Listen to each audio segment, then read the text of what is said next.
নমস্কার সকলকে। বীজগাণিতিক সংখ্যামালার গসাগু এবং লসাগু অর্থাৎ এইচসিএফ অ্যান্ড এলসিএম একদম সহজ উপায় আর নিখুঁত পদ্ধতিতে ঠিক কিভাবে করে করতে হয় সেটাই আজ আমি তোমাদের এই ক্লাসে দেখাতে চলেছি। তাহলে চলো আর কথা না বাড়িয়ে সরাসরি বোর্ডেই দেখা যাক। দেখো প্রথমে কি বলছে 5x³ y² 15x² y³ এই দুটো সংখ্যামালার গসাগু আর লসাগু দুটোই আমাদের বের করতে হবে। তাহলে তার জন্য প্রথমে কি করবে, এই সংখ্যামালা দুটোকে আলাদা করে আগে আমরা লিখে নেব। তারপর কি রয়েছে 15x² y³। এইবার এই দুটোকে আলাদা করে আর কি উৎপাদকে বিশ্লেষণ বা ফ্যাক্টরাইজেশন করে নিতে হবে। তাহলে ফার্স্টেরটাকে ভাঙলে কত হবে 5, এটার কিছু করে যাবে না, যেমন আছে তেমনই থাকবে। x³ এটা মানে এক্সটা 3 বার গুণ হিসেবে থাকবে, x into x into x. y² মানে yটা 2 বার গুণ হয়ে থাকবে। তাহলে এটার হয়ে গেল। এইবার 15x² y³ 15 এটাকে কিন্তু ভাঙা যায়, ভাঙলে কত হয় 3 গুণ 5 x² মানে এক্সটা 2 বার গুণ হয়ে থাকবে, আর তারপর রয়েছে y³ মানে yটা 3 বার গুণ আকারে থাকবে। হয়ে গেল। তারপর এইবার আমাদের গসাগু আর লসাগু বের করার পালা এই দুটো সংখ্যামালার। তো ভালো করে সবাই এবার টেকনিকটা দেখে নাও যে ঠিক কিভাবে এই বীজগাণিতিক সংখ্যামালাগুলোর গসাগু আর লসাগু বের করতে হয়। তাহলে প্রথমে কি করতে হবে বলো তো, আমরা তো উৎপাদকে বিশ্লেষণ করে নিলাম দুটোকেই। এরপর এদের মধ্যে যে যে কমন টার্মগুলো রয়েছে সেইগুলোকে আমরা আলাদা করে মার্ক করব। কমন কে কে রয়েছে তাহলে এখানে দেখে নিই। দেখো এখানেও 5 রয়েছে, এখানেও 5 রয়েছে, এখানেও x রয়েছে, এখানেও x রয়েছে, এখানেও x, এখানেও x, এখানেও দেখো y, এখানেও y রয়েছে, এখানেও y, এখানেও y। আর যেগুলোর আন্ডারলাইন বা মার্ক করা হলো না সেগুলো কমন পড়েনি বলেই আর কি করা হয়নি। তো আমরা কমন টার্মগুলো দাগিয়ে ফেললাম। তাহলে দেখি কে কে কমন গেল। এ দেখো এখানে একটা 5 গেছে, এখানে একটা x, এখানে একটা x, এখানে একটা y, এখানেও একটা y। তার মানে একটা 5, দুটো x, দুটো y, এইগুলো আমরা কমন পেলাম। তো এইগুলো দুবার করে থাকলেও আমরা সেটাকে একবার হিসেবেই কাউন্ট করব। তাহলে কি কি পেলাম, 5 পেয়েছি, দুবার x, তার মানে দুবার xকে গুণ করে দিলে কি হবে x², দুবার y গুণ করে দিলে হয়ে যাবে y²। তাহলে দেখো আমরা গসাগু বা এইচসিএফ এর আনসারটা কিন্তু পেয়ে গেলাম এই দুটো সংখ্যামালা, সেটা হচ্ছে 5x² y²। এরপর লসাগু বের করার পালা। লসাগু বের করার জন্য কি করতে হবে, এই সংখ্যামালা দুটোর যে সামনের যে সংখ্যা রয়েছে 5 আর 15 এইগুলোর আলাদা করে আমরা লসাগু বা এলসিএমটা আগে বের করব। 5 আর 15 এই দুটোর লসাগু করলে কত হয় বলো তো, আমরা একবার রাফে ক্যালকুলেট করে দেখে নিই কত আসে। 5 দিয়ে ভাগ যাবে এটা, 5 একে 5, 3 5 15, তাহলে গুণ করে দিলে কত হবে সেই 15ই হবে। তাহলে ফার্স্টে আমরা এই সামনের সহগগুলো লসাগুটা করে দিলাম। এরপর কি করবে, এইখানে চল হিসেবে কে কে রয়েছে, দুটো সংখ্যামালায় এক্স রয়েছে, ওয়াই রয়েছে। পাওয়ার আলাদা হলেও চল তো এইগুলোই রয়েছে, তাই তো। এইবার এদের মধ্যে যেটা হায়েস্ট পাওয়ার বা সর্বোচ্চ ঘাত রয়েছে সেটাকেই আমরা এখানে আনসার হিসেবে বসাবো। এখানে এক্সের বেলায় কে কে রয়েছে x³ x², এই দুটোর মধ্যে কার পাওয়ার বেশি, x³ অবশ্যই, সেই কারণে যার পাওয়ার বা ঘাত বেশি সেটাকেই আমরা এখানে বসাবো। y এর বেলায় কে কে রয়েছে y² y³, কার ঘাতটা বেশি, অবশ্যই y³। তো এটাকেই আমরা নিয়ে আনসারে বসিয়ে দেবো। ব্যাস আমাদের কিন্তু লসাগু আর গসাগু দুটোর আনসারই চলে এলো কিন্তু। ওকে, তাহলে চলো একইভাবে আমরা নেক্সট অঙ্কটাও করে ফেলি। কি রয়েছে 9x³ x² y z², এটা একটা রয়েছে, আর একটা রয়েছে 26x³ y² z⁴। তাহলে একইভাবে এটাকেও আমরা উৎপাদকে বিশ্লেষণ করে নেব। 9কে ভাঙলে কত হবে 3 গুণ 3, 3 তিরিক্ষে 9 হয়, x² মানে x গুণ x, y একাই রয়েছে, z² রয়েছে, তার মানে z ইন্টু z হয়ে যাবে 26। এটাকে ভাঙলে হয়ে যাবে 2 গুণ 13, 13 দুগুণেই তো 26 হয়। তারপর x³ রয়েছে, তার মানে এক্সটা 3 বার থাকবে গুণ আকারে, y² মানে yটাও 2 বার থাকবে গুণ আকারে, আর z⁴ মানে zটা 4 বার গুণ আকারে থাকবে, তাই তো। এটা আমরা ভেঙে নিলাম। এইবার গসাগু আর লসাগু বের করার পালা। তার জন্য কি করতে হবে, কতগুলো কমন টার্ম রয়েছে সেটা আগে আমাদের বের করতে হবে গসাগু বের করার বেলায়। তাহলে দেখি কে কে কমন রয়েছে এখানে। এ দেখো এখানে সংখ্যার বেলায় কিন্তু কেউ কমন নেই, তাহলে সংখ্যা আমরা সিলেক্ট করতে পারবো না। তাহলে এখানে দেখো এক্স রয়েছে, এখানেও এক্স রয়েছে, এখানেও এক্স রয়েছে, এখানেও এক্স রয়েছে, এখানে ওয়াই রয়েছে, এখানেও ওয়াই রয়েছে, এখানে জেড, এখানেও জেড রয়েছে, আবার এখানেও জেড রয়েছে, এখানেও জেড রয়েছে। তাহলে যেগুলো কমন সেগুলো আমরা দাগিয়ে ফেললাম। তাহলে কি কি পেলাম, দুটো এক্স পেয়েছি, তার মানে তার জন্য কি লিখবো x², একটা ওয়াই পেয়েছি তার জন্য ওয়াই, আর দুবার জেড পেয়েছি তার জন্য লিখবো z²। তাহলে গসাগুর আনসারটা আমরা কিন্তু পেয়ে গেলাম x² y z²। তাহলে লসাগুটা বের করার পালা। লসাগু বের করার জন্য কি বলেছি, এই সামনের সংখ্যা দুটোর আগে আমরা লসাগুটা আলাদা করে বের করব। তাহলে 9 আর 26 লসাগু করলে কত হবে, এটা তো কোনো কমন সংখ্যা দিয়ে ভাগ যাবে না, তাহলে এই দুটোকে সরাসরি গুণ করতে হবে। গুণ করলে হয়ে যাবে 6 নং 54, 4 হাতে আমাদের 5, 9 দুগুণে 18 আর 5 হয়ে যাবে 23, তার মানে 234। এরপর কি বলেছি, এই চলগুলোর মধ্যে যার ঘাত বা পাওয়ার সব থেকে বেশি সেটাকেই আমরা নেব। এক্স এর মধ্যে এখানে সবচেয়ে বেশি হচ্ছে এক্স কিউব, এটাকেই নিলাম। ওয়াই এর মধ্যে বেশি ওয়াই স্কোয়ার, ওটাই বসাবো। জেড এর মধ্যে বেশি হচ্ছে জেড টু দি পাওয়ার 4। ব্যাস, আমাদের তাহলে গসাগু আর লসাগু দুটোর আনসারই চলে এলো। তাহলে লসাগু হচ্ছে 234 x cube y square z to the power 4। আচ্ছা, এবার দেখো তিনটে সংখ্যামালার গসাগু আর লসাগু বের করতে দিয়েছে, তাতেও তোমাদের চিন্তার কোনো প্রয়োজন নেই। আগেরগুলো যেভাবে সলভ করেছি এই অঙ্কগুলো আমরা একইভাবেই সলভ করব। তাহলে প্রথমে কি রয়েছে, এ স্কোয়ার বি সি, আগে আমরা তিনটাকে লিখে নিই। তারপর এ বি স্কোয়ার সি, তারপর আছে এ বি সি স্কোয়ার। এইবার উৎপাদকে বিশ্লেষণ করার পালা। তাহলে ফার্স্টেরটা কত হবে, এ স্কোয়ার রয়েছে মানে এ দুবার গুণ হয়ে থাকবে ইন্টু বি ইন্টু সি। তারপর কি রয়েছে, এ বি স্কোয়ার সি মানে বিটা এবার দুবার গুণ হয়ে থাকবে আর সিটা একবারই থাকবে। তারপর কি রয়েছে, এ বি সি স্কোয়ার মানে এ ইন্টু বি ইন্টু, তাহলে সিটা দুবার গুণ হয়ে থাকবে। এরপর আমাদের গসাগু আর লসাগু বের করার পালা। তাহলে একইভাবে আমরা দেখে নেব এদের মধ্যে কমন টার্ম কে কে রয়েছে গসাগু বের করার জন্য। তাহলে কমন কে কে রয়েছে বলো তো, এই দেখো এখানে এ এ এ কমন রয়েছে, তারপর বি এখানেও বি এখানেও বি কমন রয়েছে, তারপর সি এখানেও সি এখানেও সি। তার মানে কমন টার্ম হিসেবে কে কে পেলাম, এ বি আর সি। তাহলে তিনটাকেই লিখে দাও একসাথে। তাহলে গসাগু বা এইচসিএফ এর আনসার হচ্ছে এ বি সি। এরপর লসাগু বের করার পালা। লসাগু বের করার জন্য কি করতে হয়, এদের হায়েস্ট পাওয়ারগুলো আমাদের খুঁজে বের করতে হবে। তাহলে হায়েস্ট পাওয়ার এখানে এর হায়েস্ট পাওয়ার কে রয়েছে, এ স্কোয়ার, এ স্কোয়ারটাই নেব। বি এর হায়েস্ট পাওয়ার কে রয়েছে, বি স্কোয়ার, এটাই নাও। আর সি এর হায়েস্ট পাওয়ার কে, অবশ্যই সি স্কোয়ার। তাহলে আমাদের লসাগু বা এলসিএম এর আনসারও চলে এলো, সেটা হচ্ছে a square b square c square. তাহলে চলো একইভাবে আমরা নেক্সট অঙ্কটাও করে ফেলি। কি রয়েছে, 7 এক্স কিউব ওয়াই স্কোয়ার, তারপর 14 ওয়াই কিউব জেড স্কোয়ার, আরেকটা 21 জেড কিউব এক্স স্কোয়ার। এইবার আমাদের উৎপাদকে বিশ্লেষণ করার পালা। 7 এটা তো ভাঙা যাবে না, 7ই থাকবে। এক্স কিউব মানে 3 বার এক্স গুণ হয়ে থাকবে, আর ওয়াই স্কোয়ার মানে দুবার ওয়াইটা গুণ হয়ে থাকবে। এরপর 14 তার মানে এটাকে ভাঙলে কত হবে, 7 দুগুণে 14 মানে 2 গুণ 7, 3 বার ওয়াই গুণ হয়ে রয়েছে, আর জেড স্কোয়ার মানে দুবার জেড গুণ হয়ে থাকবে। তারপর 21 এটাকেও কিন্তু ভাঙা যায়, 3 সাথে হয় 21। জেড কিউব মানে 3 বার গুণ হয়ে থাকবে জেডটা, আর এক্স স্কোয়ার মানে দুবার এক্সটা গুণ হয়ে থাকবে। এরপর আমাদের গসাগু আর লসাগু বের করার পালা। তাহলে দেখে নিই কত আসছে গসাগু আর লসাগুর আনসারগুলো। তাহলে ফার্স্টে দেখি কোনটা কোনটা মিলছে। এই দেখো এখানে 7, এখানেও 7, এখানেও 7, তার মানে 7টা মিলছে। এরপরে এই দেখি চলরাশির মধ্যে কোন কোনগুলো মিলছে। এই দেখো এখানে এক্স রয়েছে, এখানে এক্স নেই, এখানে আবার এক্স রয়েছে, এখানে ওয়াই রয়েছে, এখানেও ওয়াই রয়েছে, এখানে আবার ওয়াই নেই। আবার দেখো এখানে কোথাও জেড নেই, কিন্তু এখানে আর এখানে কিন্তু জেড রয়েছে। তার মানে 3 ক্ষেত্রেই আমাদের তো কমন থাকতে হবে, মানে যতগুলো চলরাশি আর কি দেওয়া থাকুক না কেন সব কটার মধ্যে থেকেই আমাদের যদি কমন থাকে সেইগুলোকেই তো আমরা গসাগু বা এইচসিএফ এর আনসার হিসেবে কাউন্ট করতে পারি। তাহলে এখানে চলরাশির মধ্যে কিন্তু কেউই 3 জায়গায় আর কি নেই, কোথাও আছে দুটো দুটো করে ক্ষেত্রে, কিন্তু সেটা তো করলে হবে না, আমাদের সব কটার মধ্যেই থাকতে হবে। তো যেহেতু নেই সেই কারণে 7টাই যেহেতু শুধু মিলেছে, তার মানে গসাগু বা এইচসিএফ এর আনসার হচ্ছে এই 3টে সংখ্যামালার শুধু 7। এবার লসাগু বের করার পালা। লসাগু বের করার জন্য কি করতে হয়, এই সামনের সহগগুলো আলাদা করে আমরা আগে লসাগুটা বের করে নিই।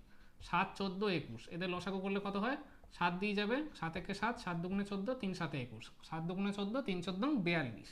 তার মানে এই 3টে সংখ্যার লসাগু হচ্ছে 42। এরপর আমাদের এইগুলোর লসাগু করার পালা। তার জন্য কি করতে হয়, হায়েস্ট পাওয়ারগুলো নেব। এক্স এর হায়েস্ট পাওয়ারকে 3টের মধ্যে দেখো এক্স কিউব, এটাই নেব। ওয়াই এর হায়েস্ট পাওয়ার ওয়াই কিউব, আর জেড এর হায়েস্ট পাওয়ারকে সেই জেড কিউবই হবে। তাহলে আমাদের লসাগুটার আনসারও বেরিয়ে গেল এই 3টে সংখ্যামালা, সেটা হচ্ছে 42 x cube y cube z cube. তাহলে আশা করি তোমরা ব্যাপারটা অনেকটাই বুঝতে পারলে। তাহলে চলো এই টাইপের আরও বেশ কয়েকটা অঙ্ক না হয় আমরা এখন প্র্যাকটিস করে ফেলি। এইবার দেখো বহুপদী সংখ্যামালার গসাগু আর লসাগু বের করতে দিয়েছে। এতক্ষণ আমরা যে সংখ্যামালাগুলোর গসাগু আর লসাগু বের করেছি সেগুলো সব ছিল একপদী সংখ্যামালার। আর এখানে দেখো প্রত্যেকটা সংখ্যামালায় যেহেতু অনেকগুলো করে টার্ম রয়েছে, মানে একের বেশি টার্ম রয়েছে, সেই কারণে এগুলো হচ্ছে সব বহুপদী সংখ্যামালা। তাহলে ফার্স্টে কি রয়েছে, এ cube B minus A B cube. এখানে ফার্স্টে আমরা কি করব বলো তো, কমন নেব। আচ্ছা ভালো করে দেখে বলো তো এখানে কে কমন যায়, এখানে দু ক্ষেত্র থেকেই এ বি কমন যায়। তাহলে কমন নেওয়া হলে কি কি পড়ে থাকবে, তাহলে ফার্স্টটার থেকে পড়ে থাকবে এ স্কোয়ার, সেকেন্ডারটা থেকে পড়ে থাকবে বি স্কোয়ার। দেখো এ স্কোয়ার মাইনাস বি স্কোয়ার, এটা কিন্তু সূত্রে ভাঙে, তাহলে এটাকে সূত্রে ভেঙে দিলে কি হয়ে যাবে, এ প্লাস বি ইন্টু এ মাইনাস বি। তাহলে আমাদের হয়ে গেল। তারপর সেকেন্ড টার্মটা কি রয়েছে, মানে সেকেন্ড সংখ্যামালাটা এ কিউব বি স্কোয়ার প্লাস এ স্কোয়ার বি কিউব। তাহলে দেখো এখান থেকেও আমাদের কমন নিতে হবে। তাহলে এখান থেকে কে কমন যাচ্ছে, দু সাইড থেকে এ স্কোয়ার আর একটা যাবে বি স্কোয়ার। তাহলে এ স্কোয়ার কমন গেলে কি পড়ে থাকবে, ফার্স্টে এ প্লাস দ্বিতীয়টা থেকে বি পড়ে থাকবে। তাহলে এখানে আর কিছু সূত্রে ভাঙার মতো কিছু নেই। তাহলে এবার আমরা গসাগু আর লসাগুটা সরাসরি বের করে ফেলবো। তাহলে গসাগু কত হবে আর লসাগু কত হবে দেখে বের করে ফেলি। তাহলে গসাগুর ক্ষেত্রে সিস্টেমটা ওই একই, যেগুলো কমন থাকবে সেটাই আমরা গসাগু হিসেবে নেব। এখানে দেখো ভালো করে, এখানে এ রয়েছে, এখানে এ স্কোয়ার রয়েছে। এ স্কোয়ার মানে তো এ ইন্টু এ, মানে দুটো এ নিয়েই তো এ স্কোয়ার হয়, মানে একটা সিঙ্গেলে অবশ্যই রয়েছে, আর এখানেও একটা যেহেতু এ রয়েছে তাই সেই কারণে এটা কিন্তু গসাগুতে থাকবে। আর এখানেও একটা বি রয়েছে, এখানেও বি স্কোয়ার মানে দুটো বি রয়েছে, তার মানে অবশ্যই একটা বি এখানে রয়েছে, তার মানে বিটাও এখানে কিন্তু গসাগুতে থাকবে। আর এইখানে দেখো এ প্লাস বি এখানে রয়েছে, এখানেও এ প্লাস বি রয়েছে, তার মানে যেহেতু মিলে যাচ্ছে সেই কারণে এ প্লাস বিটাও আমরা গসাগুর আনসার হিসেবে কাউন্ট করব। তার মানে গসাগুটা আমাদের বেরিয়ে গেল A B into A plus B. এরপর লসাগু বের করার পালা। লসাগু বের করার ওই একই সিস্টেম, মানে যদি কোনো একই আর কি চলের যদি কোনো টার্ম থাকে তাহলে তার হায়েস্ট যে পাওয়ার সেটাই আমরা ক্যালকুলেট করব। তাহলে দেখো এখানে এ বির মধ্যে হায়েস্ট পাওয়ার হচ্ছে এ স্কোয়ার বি স্কোয়ার, এটা নিয়ে তো কোনো রকম কোনো ডাউট নেই। আর এখানে দেখো কি রয়েছে, এখানে মানে এ প্লাস বি মিললেও এখানে আমাদের প্রত্যেকটা টার্মই একবার করে রাখতেই হবে লসাগুতে। এ প্লাস বি রয়েছে, এ মাইনাস বি যদি নাও মেলে তারপরেও আমাদের কিন্তু সেই রাখতেই হবে। তাহলে লসাগু বেরিয়ে গেল এ স্কোয়ার বি স্কোয়ার ইন্টু এ প্লাস বি ইন্টু এ মাইনাস বি। তাহলে আমাদের দুটো আনসারই বেরিয়ে গেল। তাহলে পরের টার্মটা কি বলছে, x square minus y square. এখানে আবার তিনটে সংখ্যামালা রয়েছে, তাহলে এইটাকে ফার্স্টে আমরা আগে ভেঙে নেব। X square minus y square করলে কত হবে, এটা সূত্রেই ভেঙে যাবে, x plus y into x minus y. এরপরে কি রয়েছে, x cube plus y cube, x cube plus y cube. এটাও সূত্রে পড়ে, তাহলে আগে আমরা সূত্রতে ওটাকে ভেঙে নেব। আচ্ছা এক্স কিউব প্লাস ওয়াই কিউবের সূত্রটা কি, এটা হচ্ছে আমরা সেকেন্ড সূত্রটা নেব, যেটা উৎপাদকের আর কি সূত্র। সেটা হয়ে যাবে তোমাদের x plus y into x square minus x y plus y square. কি মনে আছে তো সবার? তাহলে এই সূত্রটা আমরা নিলাম। এরপরে x cube minus y cube, এইটারও সেকেন্ড সূত্রটাই আমরা পিক করব। তাহলে এটা হয়ে যাবে এক্স মাইনাস ওয়াই, এটা হয়ে যাবে x square plus x y plus y square. তাহলে আমরা সব কটা সূত্রে ভেঙে নিলাম। এরপর গসাগু আর লসাগু বের করার পালা। তাহলে কত আসছে এবার আমরা দেখে নিই। তাহলে গসাগু কত হবে বলো তো, এখানে আমরা সেই একই সিস্টেম, যে সব কটার মধ্যেই কমন যদি থাকে তবেই আমরা সেটাকে গসাগুর আনসার হিসেবে কাউন্ট করব। তাহলে দেখো তিনটের মধ্যেই কে কমন রয়েছে, ভালো করে দেখো এখানে তিনটের মধ্যে কিন্তু কেউই কমন নেই। এক্স প্লাস ওয়াই দু জায়গায় রয়েছে, এখানে নেই। এক্স মাইনাস ওয়াই এখানে রয়েছে আবার এখানে নেই। আবার এই টার্মটাও একা এখানেই রয়েছে, আবার এটাও একা এখানেই রয়েছে। তার মানে তিনটের মধ্যে কোনো টার্মই কমন নেই। তো যখন মানে সব কটার মধ্যে থেকে কোনো কিছুই কমন পাবো না, তখন তাহলে আমরা গসাগুর আনসার কত নেব বলো তো, তখন আমরা শুধু 1 নেব। এটাই তাহলে এই তিনটে সংখ্যামালার গসাগু বা এইচসিএফ এর আনসার। যখন দেখবে কোথাও কিচ্ছু কমন পাচ্ছ না তখন গসাগুটা চোখ বন্ধ করে 1 বসিয়ে দেবে। আর লসাগু কত হবে বলো তো, লসাগু আমি বলেছি হায়েস্ট পাওয়ার আর কি যেটা সেটা তো নেবই, আর হায়েস্ট পাওয়ারের যদি কোনো ব্যাপার নাও থাকে তাহলে সব কটা টার্মই আমরা একবার করে লিখে দেবো। তাহলে কি কি রয়েছে, এক্স প্লাস ওয়াই রয়েছে, তারপর এক্স মাইনাস ওয়াই রয়েছে, তারপর এ দেখো এক্স স্কোয়ার এই টার্মটা রয়েছে plus x y plus y square, আবার এই টার্মটাও রয়েছে x square minus x y plus y square. তাহলে সব কটা টার্মই একবার করে লেখা হয়ে গেল। তাহলে আমাদের লসাগু গসাগু দুটোর আনসারই কিন্তু একদম নিখুঁত আর পারফেক্টভাবে চলে এলো। এইবার দেখো এই তিনটে সংখ্যামালার গসাগু আর লসাগু বের করতে দিয়েছে। তাহলে প্রথমেই আগে আমরা এই তিনটাকে লিখে নেব। 4 ইন্টু এক্স মাইনাস ওয়াই তার হোল স্কোয়ার, তারপর রয়েছে 6 into x square minus y square, আর একটা রয়েছে 8 ইন্টু এক্স প্লাস ওয়াই তার হোল স্কোয়ার। এরপর আমরা এক এক করে উৎপাদকে বিশ্লেষণ করে নেব।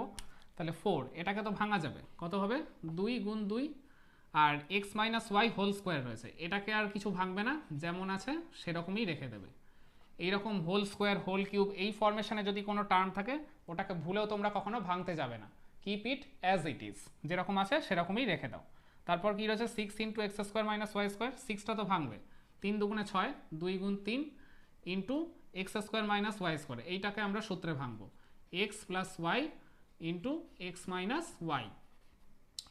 তারপর কি রয়েছে 8 into x plus y whole square, 8 তো ভাঙবে, কত হবে 2 ইন্টু 2 ইন্টু 2, আর হোল স্কোয়ার রয়েছে, তার মানে আমরা আর ভাঙবো না, যেরকম আছে সেরকমই রেখে দেবো। তাহলে আমাদের ভাঙাভাঙির কাজ শেষ। এবার গসাগু আর লসাগুটা বের করার পালা। তাহলে কত হয় দেখি গসাগু আর লসাগুর আনসার।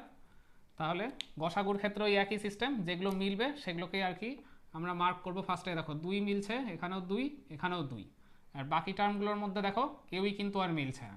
তাহলে যেহেতু আর কেউই মিলছে না, তাহলে গসাগু বা এইচসিএফ এর আনসার হবে শুধু 2 বা 2। এরপর লসাগুর আনসারটা কত হবে, তাহলে লসাগুতে কি বলেছিলাম, এই সংখ্যাগুলোর আগে আমরা আলাদা করে লসাগু বা এলসিএম করব। 4, 6, 8, দেখি কত আসে এইগুলো লসাগু করলে। দেখো এটা 2 দিয়ে যাবে, 2 দুগুণে 4, 3 দুগুণে 6, এটা 4 দুগুণে 8, আবারও 2 দিয়ে যাবে, তাহলে 2 একে 2, এটা 3ই থাকবে, এটা 2, তাহলে 2 দুগুণে 4, 3 4 12, 12 দুগুণে 24, তাহলে সংখ্যাগুলো লসাগু হচ্ছে 24। আর লসাগুর বেলায় কি বলেছিলাম, হায়েস্ট যে পাওয়ার সেটাকেই সবসময় রাখতে হয়। তাহলে দেখো এখানে রয়েছে x minus y whole square, x plus y whole square, আর এখানে x plus y, x minus y, তাহলে x plus y, x minus y, এদের হায়েস্ট পাওয়ার কত, অবশ্যই 2। তাহলে এইগুলোকেই আমরা লিখে দেবো যেগুলো হোল স্কোয়ার ফরমেশনে রয়েছে, x plus y whole square আর x minus y whole square. আশা করি তোমরা ব্যাপারটা বুঝতে পারলে, যেহেতু এগুলো স্কোয়ার ফরমেশনে অলরেডি রয়েছে আর এগুলো আলাদা আলাদা করে একই টার্ম সিঙ্গেল অবস্থায় রয়েছে, তাহলে ওই একই ব্যাপার, যেটার হায়েস্ট পাওয়ার সেটাকেই আমরা লসাগু বা এলসিএম এর আনসার হিসেবে কাউন্ট করব। তাহলে আজকে লাস্ট অঙ্কটা দেখো, সেই 3টে সংখ্যা মালারই গসাগু আর লসাগু করতে দিয়েছে। তাহলে ফার্স্টে আমরা ওই একইভাবে আগে এগুলোকে লিখে নিই। কী আছে, x square plus z square minus y square plus 2xz। আচ্ছা, এইটাকে আমাদের একটু সাজাতে হবে ফার্স্টে। দেখো এখানে 3টে আলাদা আলাদা করে স্কোয়ার রয়েছে আর একটা টার্ম রয়েছে 2xz। যেহেতু এক্স আর জেড এইগুলো একসাথে রয়েছে, সেই কারণে এক্স স্কোয়ার আর জেড স্কোয়ার আর এইটা, এই 3টাকে আমরা একসাথে নেব। এক্স স্কোয়ার প্লাস এই 2xzটাকে এরপরে লিখব প্লাস জেড স্কোয়ার, এই 3টাকে একসাথে নিলাম, আর মাইনাস ওয়াই স্কোয়ারটাকে আলাদা করে লাস্টে পাঠিয়ে দেবো। কেন করলাম একটু পরেই বুঝতে পারবে। দেখো x square plus 2xz plus z square, এটা দেখো একটা সূত্রে পড়ছে। কার সূত্রে বলো তো, এ প্লাস বি হোল স্কোয়ারের সূত্রে, a square plus 2ab plus b square. তো এ বির জায়গায় এক্স আর জেড রয়েছে, সেই কারণেই আমরা এইটাকে আলাদা করে আর কি এক্স 2xzটাকে এর মাঝে এনে লিখলাম। তাহলে আমরা যদি এটাকে করি তাহলে কত হবে, এক্স প্লাস জেড তার হোল স্কোয়ার, তাই তো। আর মাইনাস ওয়াই স্কোয়ার রয়েছে, ওয়াই স্কোয়ার মানে হচ্ছে ওয়াই এরও হোল স্কোয়ার। আচ্ছা, এইটাকে যদি আমরা দেখো এটাও একটা কিন্তু সূত্রে অলরেডি চলে এসেছে, x plus z whole square, এইটাকে যদি আমরা একটাই সিঙ্গেল হিসেবে এ স্কোয়ার ভাবি, মাইনাস এটাকে যদি আলাদা করে বি স্কোয়ার ভাবি, তার মানে a square minus b square, এই সূত্র দিয়ে এটাকেও আমরা অনায়াসেই ভেঙে ফেলতে পারবো। তাহলে এ স্কোয়ার মাইনাস বি স্কোয়ারের সূত্র কি, এ এটাকে আমরা একটাই এ হিসাবে ধরছি, প্লাস বি মানে প্লাস ওয়াই, আর একটা হচ্ছে এ মাইনাস বি, এটা হচ্ছে এ মানে এক্স প্লাস জেডটা হচ্ছে এ, আর মাইনাস বি হচ্ছে মানে মাইনাস ওয়াই। ব্যাস, তাহলে আমরা কিন্তু এটাকেও অনায়াসেই ভেঙে ফেলতে পারলাম। এরপর নেক্সট টার্ম কী রয়েছে, x plus y minus z তার হোল স্কোয়ার। আচ্ছা, আমি এক্ষুনি কি বললাম, হোল স্কোয়ার বা হোল কিউব এই ফরমেশনে যদি কোনো টার্ম থাকে ওটাকে আমরা কখনোই আর ভাঙবো না, যেমন আছে সেরকমই রেখে দেবো। ওকে, তারপরে কি রয়েছে, x square minus y square minus z square plus 2yz। তাহলে এইটাকেও আমরা একটু অদল বদল করে সাজিয়ে নিই। তাহলে ফার্স্টে দেখো এখানে কি রয়েছে, 2yz, ওয়াই আর জেডটা একসাথে রয়েছে, আর এখানে ওয়াই আর জেড এর এইগুলো টার্ম মানে ওয়াই স্কোয়ার জেড স্কোয়ারটা মাইনাস টার্মে রয়েছে। তাহলে আমরা কি করব বলো তো, এই এক্স স্কোয়ারটা যেমন আছে আছে, আর এখান থেকে মাইনাসটা নেব, এইবার আমরা কমন নেব ওয়াই স্কোয়ার। আচ্ছা আমরা তো মাইনাস কমন নিচ্ছি, সেই কারণে এইখানে মাইনাস ছিল, আর এই জন্য মাইনাসটা কমন চলে গেল বলে ভেতরে প্লাস হয়ে গেল। তাহলে এখানে 2yz প্লাস রয়েছে, মাইনাস আমরা কমন নিয়েছি, তাহলে এটা হয়ে যাবে মাইনাস 2yz। এই মাইনাস মাইনাস মিলে তবেই তো প্লাস হবে, তাই তো। আর এখানে মাইনাস জেড স্কোয়ার রয়েছে, আর বাইরে অলরেডি মাইনাস রয়েছে, তাহলে এটা ভেতরে হয়ে যাবে প্লাস জেড স্কোয়ার। তাহলে এইবার আমাদের ভালো করে দেখো একটা সূত্রে পড়ে যাচ্ছে, y square minus 2yz plus z square মানে a square minus 2ab plus b square, এই ফর্মেশনে। তাহলে এক্স স্কোয়ার মাইনাস এটা তাহলে কার সূত্র হবে, ওয়াই মাইনাস জেড তার হোল স্কোয়ার, তাই তো। তাহলে ভালো করে দেখো এক্স এর স্কোয়ার মানে এক্স স্কোয়ারটাকেও তো আমরা ভাঙতেই মানে এরকম বলতেই পারি, এক্স এর whole square minus y minus z তার হোল স্কোয়ার মানে a square minus b square, সেই আগেরটার মতোই অনেকটা একই ফর্মেশনে। তাহলে এ স্কোয়ার মাইনাস বি স্কোয়ারের সূত্র কি, এ প্লাস বি মানে হচ্ছে x plus y minus z যেমন আছে তেমনই থাকবে, আর একটা হচ্ছে এ মাইনাস বি, এ তো এখানে এক্স আর মাইনাস বি মানে এইটা হচ্ছে মাইনাসে চলে আসবে, তাহলে মাইনাস যদি হয় তাহলে মাইনাস ওয়াই হয়ে যাবে, মাইনাস মাইনাসে প্লাস জেড হয়ে যাবে। তাহলে দেখো আমরা কিন্তু উৎপাদকে বিশ্লেষণ করে ফেললাম এই টার্মটা, আশা করি তোমরা বুঝতে পারলে। তাহলে এইবার গসাগু আর লসাগু বের করে ফেরালো পালা। তাহলে গসাগু কত হবে দেখি, গসাগু মানে হচ্ছে এই তিনটের মধ্যেই কমন টার্ম থাকতে হবে এইরকম কোনো আর কি যদি সংখ্যামালা থাকে। তাহলে দেখো ফার্স্টে কি রয়েছে এইটা, সেকেন্ড টার্ম হচ্ছে এইটা, আর লাস্টের টার্ম হচ্ছে এইটা। এদের মধ্যে দেখো তো কোনো কিছু কমন রয়েছে কিনা, ভালো করে দেখো এইখানে x plus y minus z এই যেহেতু একাই রয়েছে এই সেকেন্ড টার্মটা, সেই কারণে এইটার সাপেক্ষেই আর কি আমাদের দেখতে হবে যে কোনো কমন টার্ম রয়েছে কিনা। X plus y minus z এখানে কিন্তু একটা অলরেডি রয়েছে, x plus y minus z এখানে কিন্তু নেই, তার মানে গসাগু আমাদের কিন্তু তিনটের ক্ষেত্রে মিলছে এমন কোনো টার্ম যেহেতু নেই, সেই কারণে গসাগু বা এইচসিএফটা সেই ওয়ানই হবে। আর লসাগুটা কত হবে তাহলে দেখে নিই, আমাদের লসাগুর আনসার হয়ে যাবে তাহলে ওই যা বললাম সব কটা টার্মকেই আর কি একবার করে অন্তত রাখতেই হবে, আর যেটা স্কোয়ার থাকবে মানে হায়েস্ট পাওয়ার সেটা ওইটাই থাকবে। তো আমরা হায়েস্ট পাওয়ারটাকে আগে একবার লিখে নিই, কত আছে x plus y minus z তার হোল স্কোয়ার, এটা যেহেতু হায়েস্ট পাওয়ার সেই কারণে আগে লিখে নিলাম। তারপর x plus z plus y, এটার মানে তো x plus y plus z, এই একই ব্যাপার। তারপর কি হবে, তারপরে দেখো x plus z minus y, তো এইটাকে আর কি লিখবো, আচ্ছা x plus z minus y আর x minus y plus z দুটো একই টার্ম, তো একই যেহেতু সেই কারণে একবারই লিখবো। আর এখানে আছে x plus y minus z, তো এইটা যেহেতু একবার এর হোল স্কোয়ারের টার্মে লিখে ফেলেছি আমরা মানে হায়েস্ট পাওয়ার হিসেবে, সেই কারণে আর আমরা লিখবো না, যেটা আছে সেটাই রেখে দেবো। তাহলে এইটাই হচ্ছে এই তিনটে সংখ্যামালার লসাগু, আর এদের গসাগু হচ্ছে 1 বা 1। তাহলে আশা করি এই পুরো ব্যাপারটা আমি তোমাদের ঠিকমতো বোঝাতে পেরেছি। তাহলে আমি মনে করি আজকের এই বীজগাণিতিক সংখ্যামালার গসাগু আর লসাগু সংক্রান্ত ব্যাপারটা আমি তোমাদের ঠিকমতো বোঝাতে পেরেছি, এবং তোমাদের কাছেও এই পুরো ব্যাপারটা এখন ঠিকমতো ক্লিয়ার হয়ে গেছে। তাহলে এতক্ষণ তোমরা যারা আমার এই ক্লাসটা ধৈর্য নিয়ে আর মনোযোগ সহকারে ফলো করলে, তারা এই তিনটে সেটের গসাগু আর লসাগু ঠিক আমার দেখানো এই মেথডগুলোর মাধ্যমেই সলভ করে প্রতিবারের মতো কমেন্টে আমাকে আনসারটা জানিয়ে দাও। তাহলে আজকের ভিডিওটা আমরা এখানেই শেষ করছি, দেখা হচ্ছে আবার পরবর্তী কোনো ক্লাসে। সবাই ভালো এবং সুস্থ থাকবেন, ধন্যবাদ।